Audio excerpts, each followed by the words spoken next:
Good evening, folks. Welcome back to the channel. Pleasure to see you. It always is. I hope you're doing well. Day 5.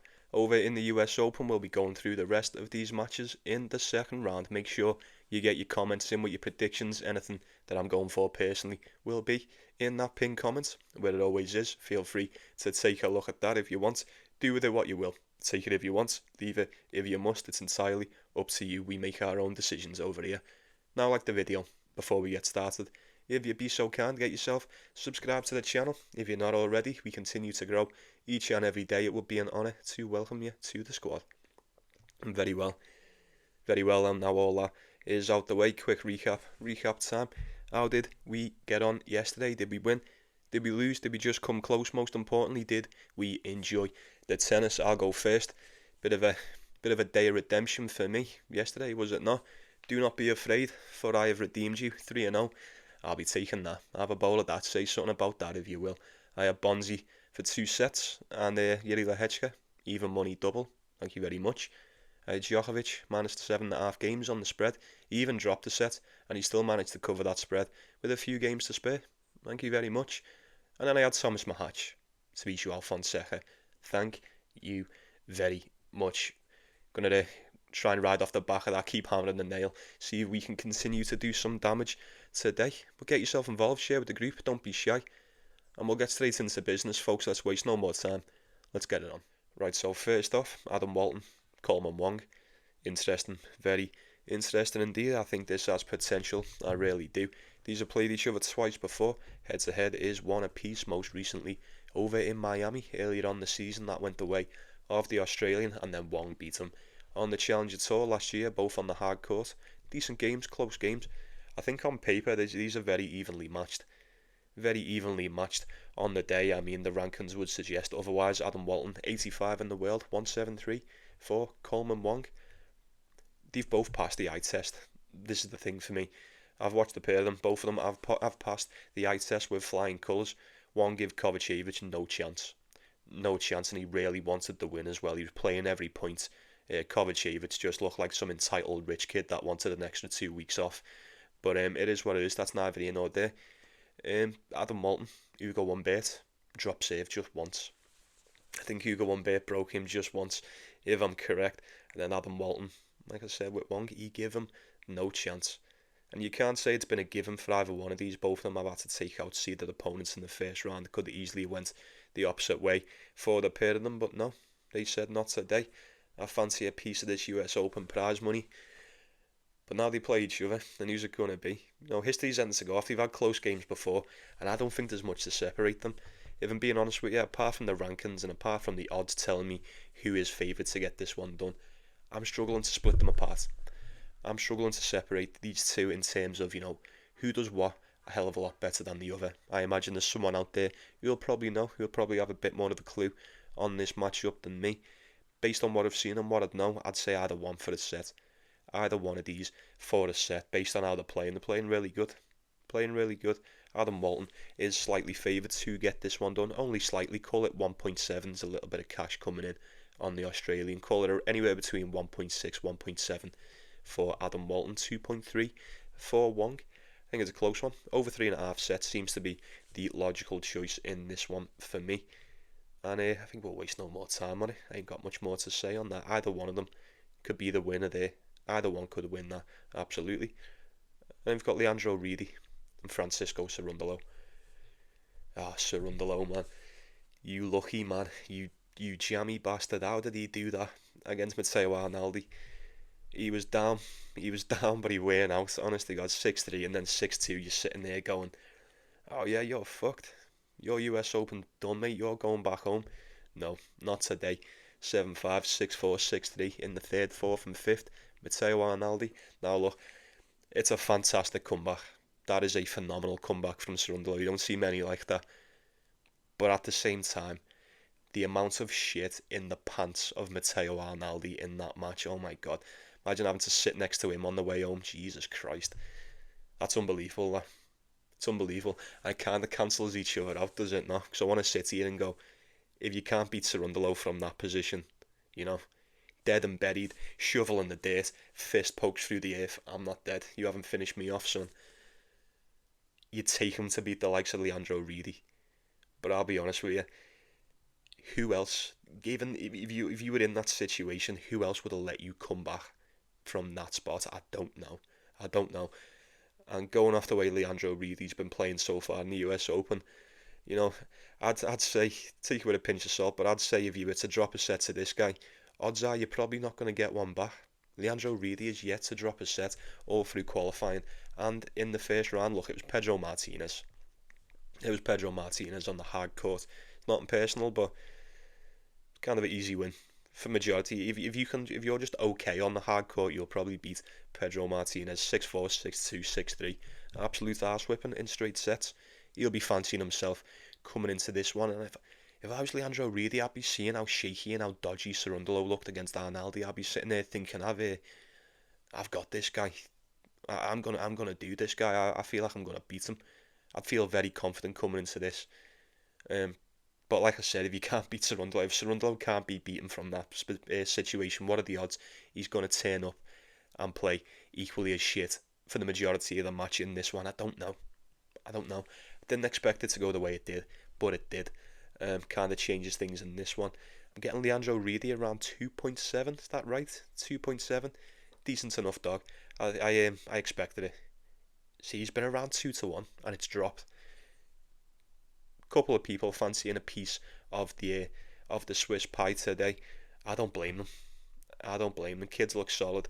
Lads look fairly solid. Cerundolo's looked anything but solid apart from the results. Look, you'd sit here and you'd just say Cerundolo, wouldn't you? I know he's not that much of a hard court specialist. I said that in the Arnaldi match, and I still give him the slightest of edges. And he did get it done. He's an even bigger favourite in this one, given what we've just seen. Like I said, you could look at it and go, oh, what a comeback. Absolutely Cerundolo all day. Or you could look at it and go, oh no, mate, that was too close to call. I won't be willing to roll a dice on that once again. But, if the rankings mean anything, and sometimes they don't, more often than not they don't, but they really should in a spot like this. The 435 in the world doesn't really have much business taking out Francisco Cerundolo, who is nestled within that top 19 in the world. You know what I mean? Clay court specialist or not, I don't know. I like to believe there is levels to this game, to just sport in general. And looking at that, you don't need me to tell you. We know, we watch the tennis. Francisco Cerundolo is quite a few levels above Leandro Riedi. But I will give Leandro Riedi a decent shout in this. I do think he's in with a chance. Matteo Arnaldi nearly done him in straight sets. Riedi could definitely take one. Riedi could definitely take a set or two. He could pull off the upset. I wouldn't be completely surprised with that. Cerundolo is he doesn't tend to be the most trustworthy of players, especially on the surface. So I'd approach it with a little bit of caution if I was taking that one. Over 3.5. Anyone? Over 3.5 sets, I feel like I couldn't talk it off. It really hasn't really looked like dropping a set. Cerundolo, I would always expect him to win this. However, he wants to go about his business, but I don't know, man. I don't know, maybe the levels will show. Maybe the class will just show in this one, I suppose. It would probably be Cerundolo or not, and right. Then we've got Valentin Roya and El Shapo. I'll be going with El Shapo. You know me, I'd be going with El Shapo in this one. I had a feeling he'd beat Fucsovics, and he made that one look so easy. 6-4, 6-4, and a bagel. Now, admittedly, he may have ran into Fucsovics, a rather depleted Fucsovics after taking that title over in the Winston-Salem. But it is what it is. Like I said, you've got to take advantage of these situations, and that's exactly what he'd done. You don't need me to tell you that when El Shapo plays like this, and it's always a roll of the dice, whether he's going to turn up again and play like this. But when he's playing like this, I've said it for a while, there's not a lot you can do. There's not many that can deal with the intensity and the ferocity of El Shapo on them quick courts, man. Absolutely not. Made light work of Fucsovics. We were going back to the title that he took in Los Cabos. If we can recapture some of that Mexico form, he'll fuck a lot of these up. I'm telling you, especially Valentin Roya. Decent match against Boo. So they say he pulled off the upset. I mean, it's not really an upset, is it? He was a dog. A statistical upset, but Boo's been a bit dumb as of late. Well, just this season, he's been a bit dumb this season, so maybe he's there for the taking. but you've still got to take it 6-1, 6-4 in a tiebreak. Happy days from Valentin Roya. Happy days. He's decent. Seen quite a, say not a lot, but I've seen quite a bit of this lad over the past few months. He's a decent player, I'll give him that. He tends to do the majority of the damage over on the clay as opposed to the hard court, but he has went 7-5 on the hard court so far this year. A couple of the wins, I mean, Mark Polman's qualifying for Cincinnati, Fikovic, Draxl, Sebastian Offner in the first round. Yeah. I think it's safe to say, providing we get the correct version of El Shapo, I don't think Valentin Roya stands much of a chance against the right version of Denis Shapovalov. I feel like it's very, very crucial that we keep saying that, It doesn't really matter how good we've seen him play prior to a matchup. You never really know. You can never be totally sure what you're going to get from El Shapo. It's kind of a shit one, really. Because, early days, I'll give him a game or two. And then before you know it, it's like the semi-finals and you've missed out on like 4 or 5 El Shapo wins and you go, oh shit, this is just the way it's become. He has me rather fucking nervous to take him sometimes, and especially in spots like this, 1.35. I'd be very nervous in this one too, but ultimately, the level should show. Turn up in Fuskovic's mode. No difference, just turn up and implement that game plan and you'll dust this kid, I'm telling you. I'm telling you, lad, you'll beat this guy dead easy. Just stay with it, yeah.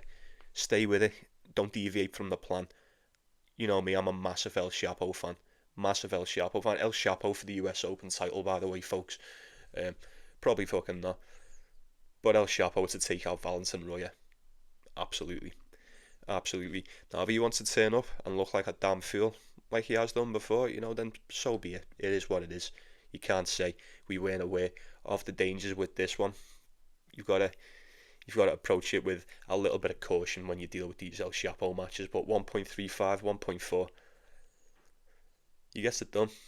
That's the pick, El Shapo. I mean, as far as a bet, if you want to take El Shapo at 1.3 against Valentin Roya, then be my Christopher guest. I feel like, if there's not a lot going today, I feel like, me, I can't help myself. El Shapo could most definitely be. If I can get him around 1.4, do not be shocked to see El Shapo on my parlay today, providing I go for one. Right, next up, Khachanov and Kamil Majchrzak. I'll be going with Khachanov in this. I think that would be the logical choice to make in this matchup. The head-to-head is 4-0 to the Russian, that's right. Twice on the grass and twice on the clay. Kamil Majchrzak has only ever taken just the one set off of Khachanov. That was in 2022 in Den Bosch. Most recently, these played each other in Wimbledon a couple of months ago. You should remember that. And if you do remember it, you'll remember Khachanov just wiping the floor with him. 6-4, 6-2, 6-3, easy as you like. I would imagine it could be more of the same on the hard court today. Now, look, Kamil Majchrzak, one hell of a run of form. One hell of a run. He's quite hot at the moment, I'll give him that. Taking that title on the Challenger Tour, he coming to Winston-Salem, took out Nicolas Jarry, Nuno Borges in straight sets, bumped into Sebastian Korda. He did take that first set off him as well. Managed to lose it though, second and third. I mean, Sebastian Korda was playing well. Sebastian Korda was playing lights out service games up until the moment that he just weren't. So Kamil Majchrzak may have just been the last victim of Sebastian Korda. It's unlucky, but it stands. Coming to the US Open, and he takes out Hugo Dellien. But he drops a set to Hugo Dellien as well. And I'm not too sure how I feel about that. Drop the tiebreaker to Hugo Dellien. That something stinks in the garden on that. Khachanov, easy money against Riedi. We took him on was it the first round, first day? So, I don't know. We had him on that treble. It was never really in doubt. Easy work, and it was as easy as it should have been. Riedi did take a set, but Khachanov, he didn't waste too much time fucking about playing with his food. That's what he needs to do. He's been in good form, man. We're talking about the former Kamil Majchrzak. I mean, probably completely overshadowed by the form of Khachanov prior to the US Open, getting to the final in Toronto, round the 16 in Cincinnati. Not only that, he was decent on the grass too. One of the form players at the moment. I would fancy him to just break him down once again. Like I say, head-to-head 4-0. Never really come close. There's been a couple of tiebreakers along the way. Not in Wimbledon. Absolute smackdown in Wimbledon. I'd imagine him to turn up and do more of the same in this. I really would. 1.25 for Khachanov. That's steep. That's very steep. opened up around 1.36. I've got 1.36 as the opening line. People have been taking it. We have now been reduced to below, well, sub 1.3. So I don't know. You do with that what you will. I kind of am expecting Khachanov to win this one. Now, Kamil Majchrzak, given the form, these have never actually played each other on the hard court either as well, so that's just food for thought. Kamil Majchrzak's been really decent. He's been solid on the hard court the past couple of weeks, but I feel like it may be the end of the road. And if anyone's gonna deflate the fucking tires on the bus here, it's gonna be Khachanov, innit? I think it'll be Khachanov. I feel like he may just send Kamil Majchrzak home in this one. Top 10 in the world, 9th in the world for Khachanov now. And he's really been playing like it, hasn't he? You cannot say he hasn't been playing just like a top 10 the past few months. I would expect him to get this one done, based just on class alone. And then we've got Jensen Brooksby and Flavio Cobolli. What a nightmare.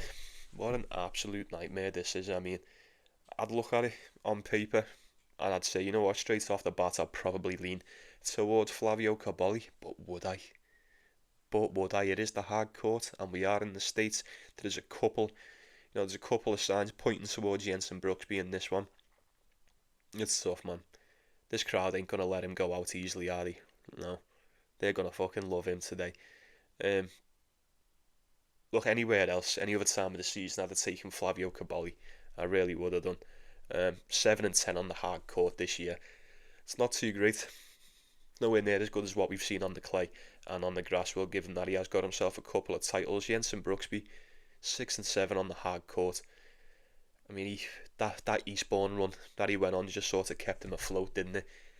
Now, with that being said, this is the bounce back season for Jensen Brooksby. This is the return of the Brooksby, So I I wouldn't pay too much attention to the record and whatnot. He's been decent for the most part, but I don't think he's been as good as Flavio Cobolli, even being honest with you. Both of them not exactly doing a lot of bits on the hard court. Like I said, it would be a slight lean towards Flavio Cobolli. I don't think I've got a lot for this one. In terms of tennis, this could be great. Ability-wise, we could be in for a rather long match. I do think the over 3.5 sets is an ideal pick in this one. I think they both cancel each other out. They really do. Both of them are fantastic. Bit of a contrast in styles as well. They both bring something a little bit different to the other. Like I say, home court advantage. All that stuff. You probably would give Jensen Brooksby a bit of a shout, but he's a dog in this. He's a 2.4 dog. That's right. 5 sets against Alexander Vukic as well. That's it. It's not ideal. That's rough. Now, it's a tough one to take from it because Vukic can turn up and he's got a massive save, Vukic can get by matches and get 3 points just off his save. We just hardly see it. But that's what he's about, he can turn up and just blow you off the court with that save. I'm not really surprised he's dragged it to a 5-setter, I'm really not. But Brooksby getting it done, probably right in it. I think that's just. And Flavio Cobolli, same could be said for him. 5 sets against Francesco Passaro, or Passaro. I call him Passaro, but the commentary were calling him Passaro the other day. I think Passaro's the one. 5 sets against him. Countryman. Probably one of his best mates, you know what I mean? It's always the way when we get matches like this, unless you're Argentinian, unless you're Echeverri and Hugo Carabelli, and Echeverri's going to show you no mercy, friends or not. Neither one have set the world alight on the hard court. Neither one. You're just going off what you've seen as a whole this season. Like I said, it's probably not that fair to do considering this is the bounce back for Jensen Brooksby. Flavio Cobolli been a little bit more trustworthy as a whole. They have played each other once before, back in 2022. That was on the clay. Doesn't really do much for us in this one. That did go the way of Jensen Brooksby, mind you. 1.6 for Flavio Cobolli. I don't think I could trust it. It's not a bad price. I do think he is the better player on the tour at the current moment. I mean, the ranking would most definitely suggest that. Jensen Brooksby barely in the top 100, 92. Flavio Cobolli, 26. Most definitely been playing like a top 20 player the past couple of months. We'll give him that. Over 3.5 sets. I don't think I could split these two as far as the result goes. If you've got anything for that, please do get yourself involved. Let me know. But then, before we take on these big favourites, we'll go through this one. Got Gabe Diallo and Jaume Munar. Now, am I missing something? You know what I'm going to say straight off the bat, I bet you do. Am I missing something? Are my eyes playing tricks on me?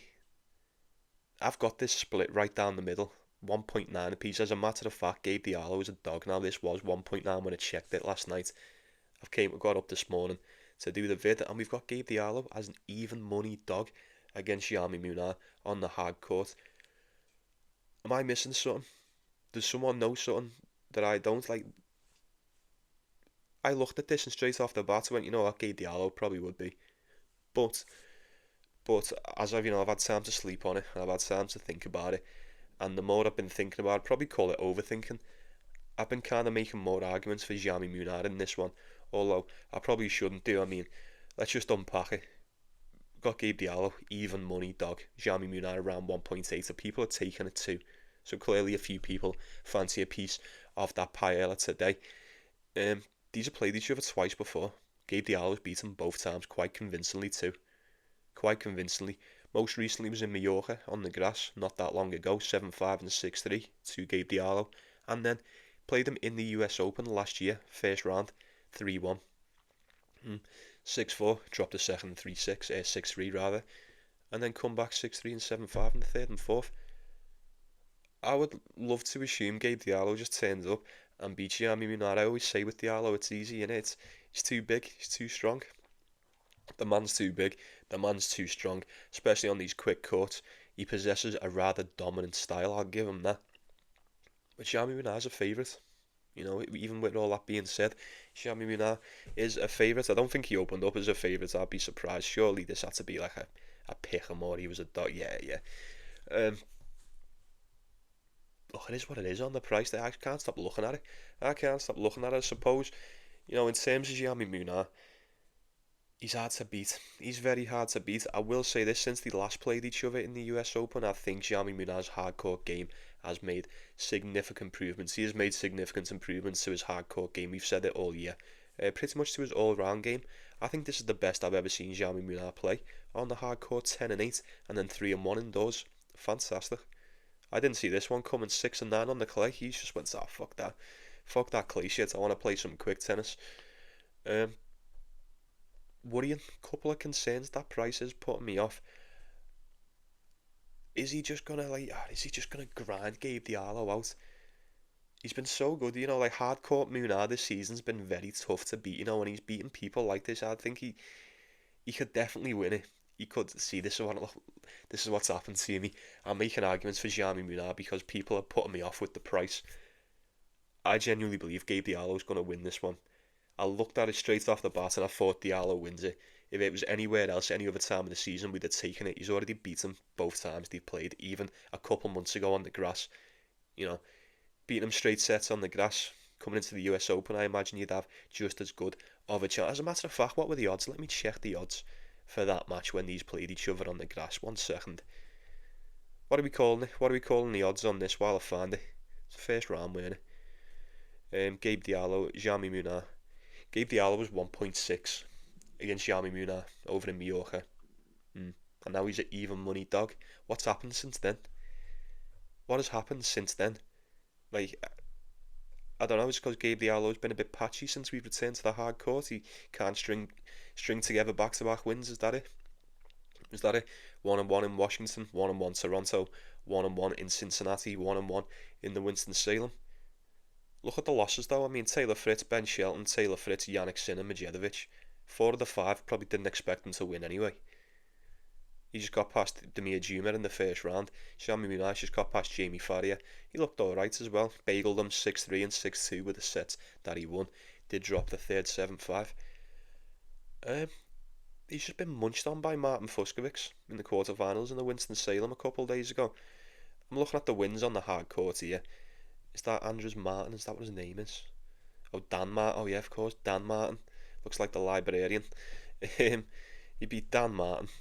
That was in Toronto. Beat Marcus Giron in Washington. Matteo Bellucci, Lorenzo Sonego in Winston-Salem, and Jamie Farrier in US Open. I don't know. I'm going right swings and roundabouts with this one. I need an answer. I need an answer from you.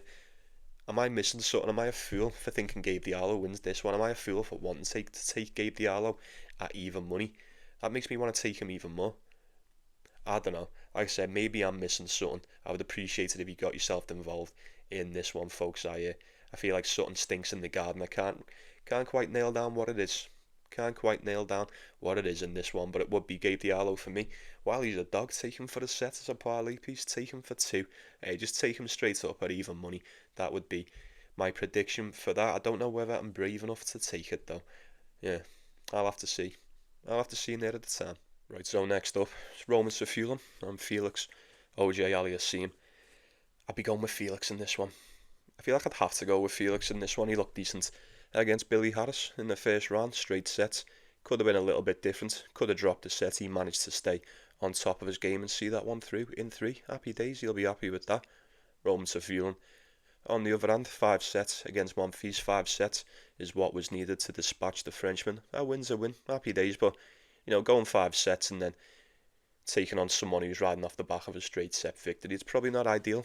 But it is early days, they've only played one game. I'd like to think the whole fatigue factor won't come into play just yet. I'd hope not anyway. Look, based on what we know, like I said, it would have to be Felix. I feel like given the surface, given the circumstances, he does everything better. I feel like he's got everything that Roman Safiolin's got, plus more, when it comes to hardcore tennis, absolutely. You look at the records here, 18 and 8 for Felix this year, 9 and 11 for Roman Safiullin. Felix has got himself a couple of titles earlier on in the season. He got Montpellier indoors and then the Adelaide title. Got to the semi-finals in Doha, got to the final in Dubai. He's been really good. He's been really good on the hard court, and even since we've returned, Fabio Madison beat him straight sets in Toronto. Bit of an upset, but Fabio Madison can do that every now and then. He just plays like he's the best player in the world, and he'll do that to you, so it's a one-off. But then ever since that, Cincinnati, Echeverry, Rinderknech, Bonzi, all in straight sets. Rinderknech pulled out, but he'd have probably lost in straight sets anyway. And then it took Jannik Sinner to derail him. Now we're back in the US Open, and he's back to winning ways. Confidence? Maybe. Can we trust him? Absolutely not. Felix is not the most trustworthy of players, but I will say this, look, 1.3, it's very steep. I don't think it's the parlay piece for me, but if Felix is untrustworthy, then what's Roman Safiullin? What is Roman Safiullin? Since we've come back to the hard court, he's beat Hugo Blanchet, Alejandro Tabilo, and then the match against Monfils. And not only that, if we look at some of the results, just as a whole, he's beat Basilashvili, Otto Virtanen, Ralia Pelche, Eubanks, Jensen Brooksby, Alexei Popyrin in Miami when Popyrin was playing shit, and then Blanchet, Tabilo, and Gael Monfils. I would have to assume Felix is going to be a bit too much for Roman Safiullin to handle today. However he wants to go about his business is up to him. He's played them once before, back in 2022. 2 tie-breaks 3 years ago. Going the way of the Canadian doesn't mean that much to me in this one. Just approach it with a bit of caution. It is Felix after all. Like I said, he does like to make things hard for himself. It tends to make things a little bit more difficult than what they need to be, but I would expect him to come out victorious when all is said and done in that one. So we'll move on to Alexander Bublik and Tristan Schoolkate. Bublik, man. He's just still winning. He's still winning. You can't beat him. You just can't beat him. Quick tip of the cap to Tristan Schoolkate, getting through the first round. 5 sets against Sonego. It's a decent win. Say what you want, that's a decent win for Schoolkate. It really is. A deciding set tiebreaker. Could have went either way. He managed to hold his nerve, see himself through. I would have to assume he's going to have a bit of a tougher time against this version of Alexander Bublik. I mean, who wouldn't? I wouldn't like to play this guy. This is probably one of the least people, the last person you want to see opposite you on the net so far. I do think Tristan Schoolkate possesses a strong game. He's got a decent serve. He can hit the ball really well. Baseline game's not too bad. None of that's better than Bublik's though. None of it. He can cause you a few problems. Like I say, he's not too bad. He's quite decent on the hardcore. 31 and 20. That's better than 6 and 7 from Alexander Bublik. Absolutely. But for those that know, the start of the season, Bublik was in the mud. It took us coming off the hard court and going through the clay and the grass to form the monster that stands before us today. He's just not losing. He's not losing. Them back-to-back titles on the clay. There was a couple of question marks. I've seen a couple of people, slightly doubting Bublik or whatnot in the match against Marin Cilic. I mean, I kind of get it. He's played no warm-up, this and that. He was shit on the hard court. Cilic had beat him every time before. Understandable. Just business as usual. He's just back to it. Like, you wouldn't have even thought, like, what, warm-up tournaments, who needs one of them? Who needs a warm-up tournament? Come back 6-4, 6-1, 6-4. Happy days. Easy as you like. I don't know who's going to beat him. But I will say this, I don't want to piss on the chips of Alexander Bublik, but this guy's won so much tennis. He's won so many matches and he's played so good for so long now. Are you going to keep it up?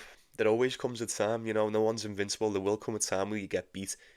And even if he does get beat, he's lost one or two dotted in between this hot streak, but it hasn't really stopped him.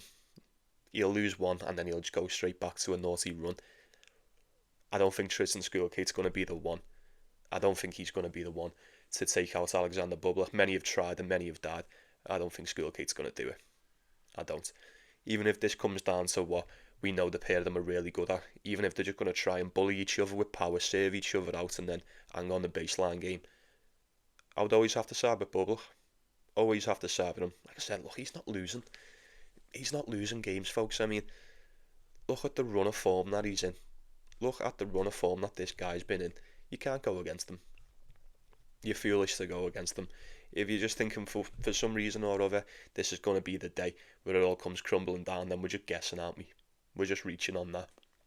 Nothing to suggest he's going to slow down.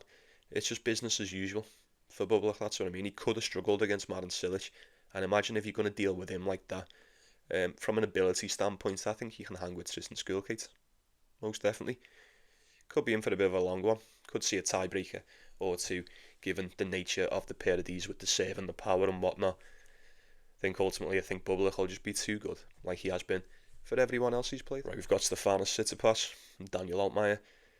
What a nightmare. We have entered the danger zone on this one, folks. Who's it going to be? Given the current state of the pair of these players, I'd say none. I'd say neither one is going to win this, but it's got to be one of them.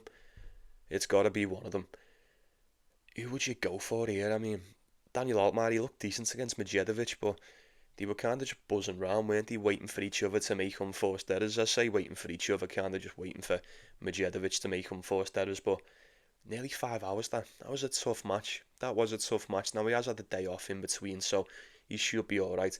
Stefanos Tsitsipas had a much easier time against Alexander Muller. Look, he dropped that first set, and I thought, oh shit, here we go. Then he come back, bageled him, give him a 6-1, and then hit him with a tie-break in the fourth. Fantastic. Now it's a weird one. It's a bit of a double-edged sword because I would always expect Stefanos Tsitsipas to beat the likes of Alexander Muller. And even if we would have got that result any other season, you would have went, oh yeah, so what? It was always going to happen. But the fact that he's really been struggling, he really needed a win like that, really needed a solid performance. He hasn't done much. You're going back to Germany mid-June, and he's still losing. He's beat Big Foe in the exhibition before Wimbledon, Fabian Madison in Cincinnati, and then the win against Alexander Muller. It's not looking good. He's still in the mud. He really is. Alex Michelsen, Valentin Royer, Batista Agut, Felix, Christopher O'Connell, Benjamin Bonzi and Boo are just a few of the names that have taken out Tsitsipas recently. And look, I imagine you'll admit just as well as I would, there's some names and there's some absolute stinkers in there for someone the level of Tsitsipas anyway. There's a couple of names in there that you go, oh, no way, absolutely not. Daniel Altmaier, same said for him. Both of them 3 of the last 10, like I said. Mitchell Kruger in Los Cabos, Yannick Hanfmann in Cancun on the Challenger, and then Medvedev in the US Open. Not a lot to go off. Mute, Diallo, Schoolkate, Arnaldi, Watanuki, Batista Agut, Ignacio Busa. These are the people that have been having a good go at Daniel Altmaier recently. I feel like an idiot, but I feel like I just have to go with Tsitsipas based on what I know already. Neither one tends to thrive on the hard courts. I'd say more so Daniel Altmaier doesn't thrive on the surface as opposed to Tsitsipas. We've seen Tsitsipas do some bits on the hard court in seasons gone by. Maybe not so much this year. I mean, 11-8, it's not too bad. It's certainly a lot better than 8-13. Ever since he won that title earlier on in the season, I thought that was going to be a I thought that was going to be the turning point for Tsitsipas, but no, I was sorely mistaken. They played each other once before, back in 2024 on the clay in the French Open, 3-1 to Tsitsipas, and now you can get him around 1.4, 1.35, 1.4. I think he opened up around 1.45 for me. It's now sitting around 1.3. Call it 1.35. I'd say based on ability, but Tsitsipas ain't been he's been struggling to showcase said ability as of late. Just based on everything I know, it would always be Tsitsipas in a matchup like this. For what it's worth, probably a little bit more suited at Tsitsipas in it. It's rough because if he turns up, this is one of them matches. If he turns up and just wipes the floor with Daniel Altmaier, you'll go, oh yeah, well, we kind of expected that. We didn't expect it. You don't know what's going to happen with either one of these at the moment, especially Stefanos Tsitsipas. You don't know how he's going to play, how he's going to turn up. He looked fantastic. Now, on paper, that result is shit hot against Alexander Muller. But he's really struggled. I can't remember the last time I seen him string together back-to-back wins. So that's concerning as well. Although, I feel like if there's ever a time to do it, you've already got past Alexander Muller. Just get past fucking Daniel Altmaier, mate. I'm not expecting you to go on a deep run in the US Open, but you need wins. You need wins. And this is far from a layup. Altmaier's no joke. He's deceivingly good. He's tricky. And he will take advantage of any weakness in the game. You can bet your ass on that. But if you can take out Alexander Muller, I wouldn't have thought Daniel Altmaier is going to give you, let's say, any more trouble in regards to ability, power, pace, intensity, than what Alexander Muller would. Even if it's more, it's not much. I think the way he dealt with him, you turn up, rinse and repeat, deal with Daniel Altmaier, see yourself through to the third round, and I don't know who you'll face then, but we'll assess the situation nearer the time. 1.35 for Tsitsipas. Ain't going to waste any more time on it. We're aware of the bad form. We're aware the pair of these are pretty much in the mud. I'm a lot more concerned with Tsitsipas because I expect a hell of a lot more from him than what I do from Daniel Altmaier. That's just a fact. I would love him to get it done at 1.3. No. See Majchrzak turn up at 1.3 and Altmaier made him look like an idiot in the end. It didn't make him look like an idiot. It was 5 sets winning. It's just, it enters God's hands. You're probably just sitting there. I get it. If you spend 4.5 hours of your life waiting for Majchrzak to win and he just shits it away at the end in the last set, it's a blade to the chest, innit? It's wounding. I totally understand that. But I don't think this one will be the case. I can't see a 5 sets in this. I really can't. Tsitsipas for me, very, very slight lean towards the Greek in that one, getting it done. Hopefully we'll see him in the third round. So we have got Alexander Zverev and Jacob Fearnley. Has to be Zverev. It just has to be Zverev. Now, I would love to sit here and make an argument for Jacob Fearnley. You know me, I will most definitely be rooting for him as well. Like, don't be mistaken.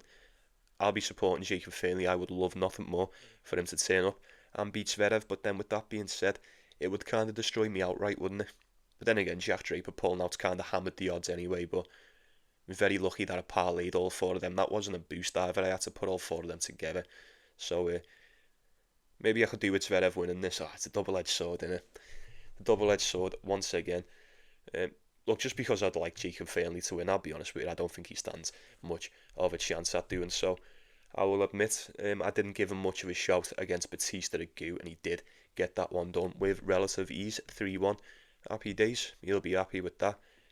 Zverev got it done against Tabilo in straight sets. We expected nothing less in that one. Look, he's probably just going to take out Jacob Fearnley again. There's just levels, and I'd say Alexander Zverev is quite a few of them above the Brit, if I'm being honest with you. Jacob Fearnley's won 3 of his last 10. This is going back to Queens. He had to drop down to the Challenger Tour where he got through qualifying, then got beat by James. Well, he didn't get beat by James McCabe. He had to pull out, so I wouldn't worry about that. Majchrzak beat him in the Winston-Salem, and now he's just come back to the US Open and he's beat Roberto Bautista Agut. Decent, a much needed win indeed. But look, Zverev's a different beast. Zverev is a totally different beast on these surfaces. These have played each other twice before, and both of them were this year as well, once in Miami and once in the Australian Open. Straight sets, the lot for the German, kind of expected. 6-3, 6-4, 6-4. in the Australian Open, and then 6-2, 6-4 in Miami, both hard courts. Like I said, I've got my fingers crossed. I would love Jacob Fearnley to turn up and do some damage in this one, but the reality is, I don't think he stands much of a chance. I don't. I think it may be more of the same of what we've seen both times this year. I mean, there's just levels. There is just levels to this. Jacob Fearnley has went 11-9 on the hard court this season. And look, I could be wrong, just going off the top of my head. I'd be willing to bet he hasn't played or beaten anybody near the level of Alexander Zverev, Deladova, James Trotter, Eubanks, Nick Kyrgios, Kazo, James Duckworth, Bugard, Tristan Boyer, Benjamin Bonzi, Van der Castile, and then Batista Agut. They're all the hardcourt ones. He put in a decent shift over on the clay. He took out some decent names over on the clay. Where was it that he beat? I remember seeing him beat Thomas Mahatch. Was it Tommy Paul as well? Was it Rome, Madrid? Oh, my memory's shite. It was Madrid. See, it was Madrid. Yeah, Kotov, Deline, Boo, Mahatch, and then he got beat by Dimitrov. That was it. It went Tommy Paul. Decent run, but we're not talking about the clay. He's a decent player. Fearnley's really good. He's really good. But unfortunately, there's just not a lot you can do against Zverev in this spot. Absolutely not. I'm expecting a very deep run from Alexander Zverev. Probably not expecting him to win it. But like I've got on me parlay, me outright parlay, quarterfinals bare minimum for Zverev, and I'll accept nothing less. Now, if Jacob Fearnley decides to turn up and upset the apple cart, then so be it. I suppose I won't be mad. But I kind of am expecting Zverev to get this one done.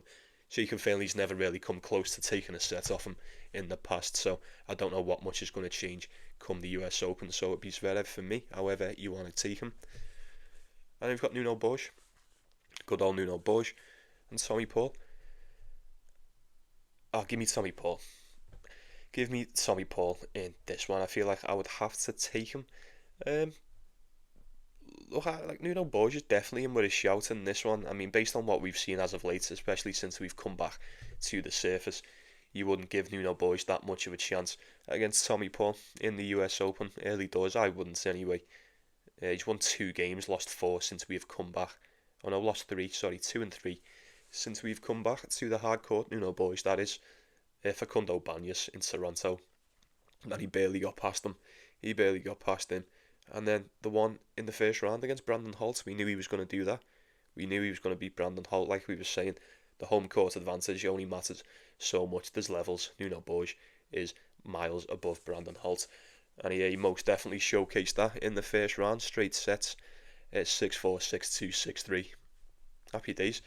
Happy days. He needed one of them. Indeed. Tommy Paul, I mean, I really feel like I haven't really seen much of Tommy Paul. Not so much this season, but just as of late, since the French Open, rather. Done some bits in the French Open. Done absolutely fuck all on the grass. I mean, 1 and 2. Dan Evans beat him. He ended up beating Johannes Monday, and then Sebastian Hoffman beat him in Wimbledon, second round. Yeah. Very disappointing. Very disappointing. I expected more from Tommy Paul, to say the least. But since we returned to the hard court, he has went 2 and 1. Beat Pedro Martinez, and then he beat Elmer Moller in the first round the other day. Now, look, wins a win, but it doesn't really hold much weight for me. I expect Tommy Paul to be winning them matches pretty much 10 times out of 10, especially given the surface. But in between those 2 wins, he did get the fucking... he got the shit slapped out of him by Adrian Manarino, didn't he, in Cincinnati? But I don't think that's that bad at the moment. Adrian Manarino's doing this. Manarino's doing this to everyone at the moment, so... Maybe Tommy Paul's no exception. He did take a set off him. But I mean, Nuno Borges, the calibre of opponents for the pair of these are nothing to write home about. Absolutely not. Nuno Borges, Facundo Bagnis, Brandon Holt. In between, he's played Casper Ruud, Rinderknech and Kamil Majchrzak, and every one of them beats him in straight sets.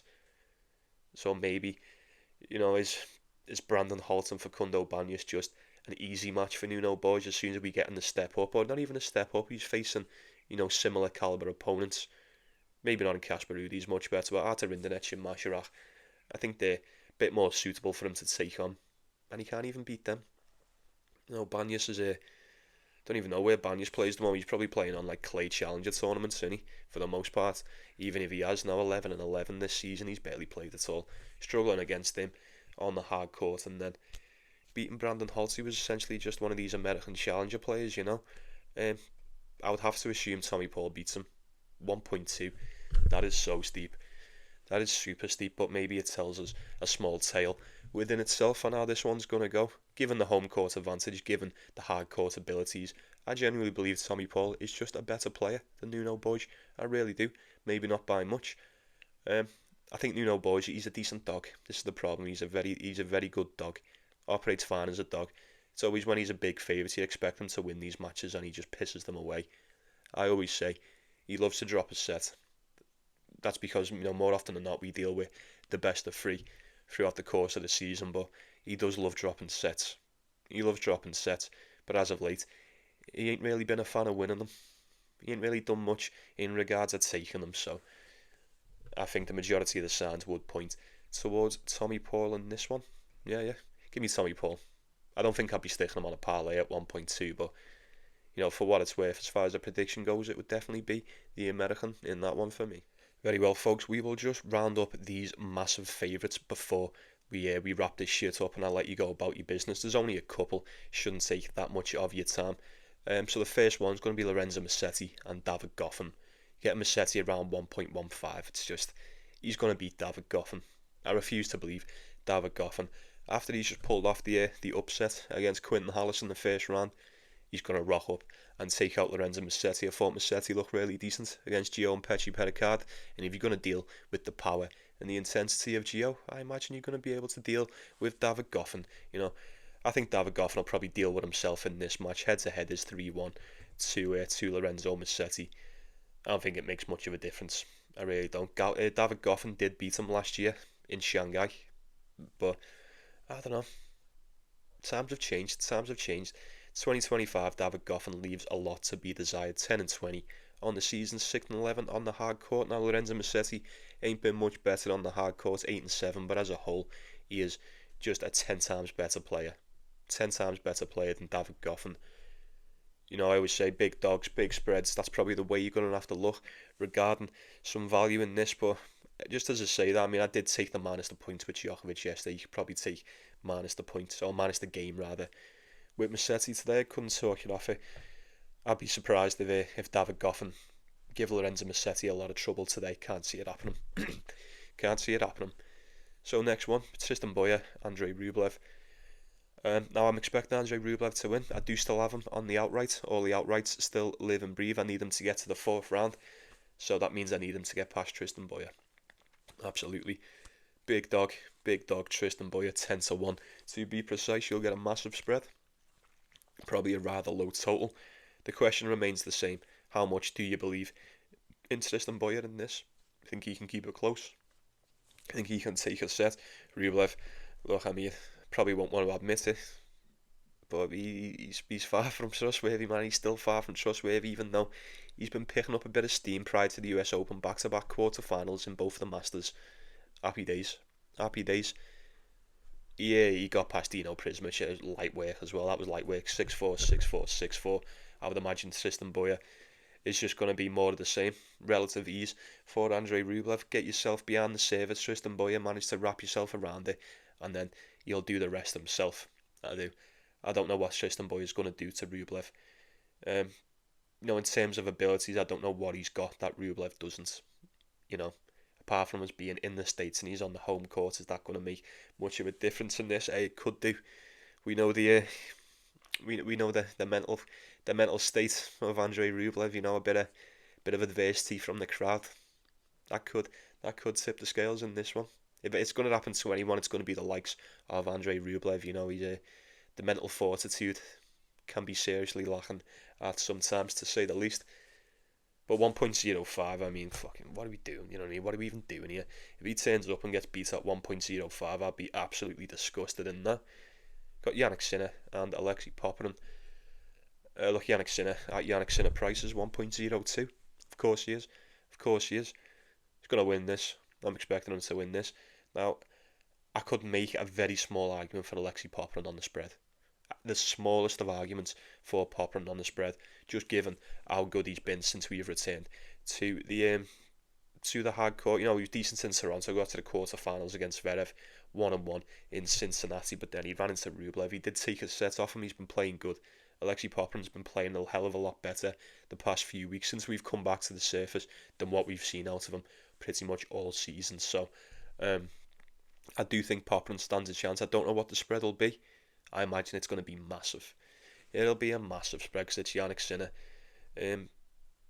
18-1. I've got Alexei Popyrin as an 18-1 dog here on 365. That is fucking disgusting, man. What is going on? This isn't boxing. You know what I mean? How are these odds possible? Why are they the way they are? I don't know.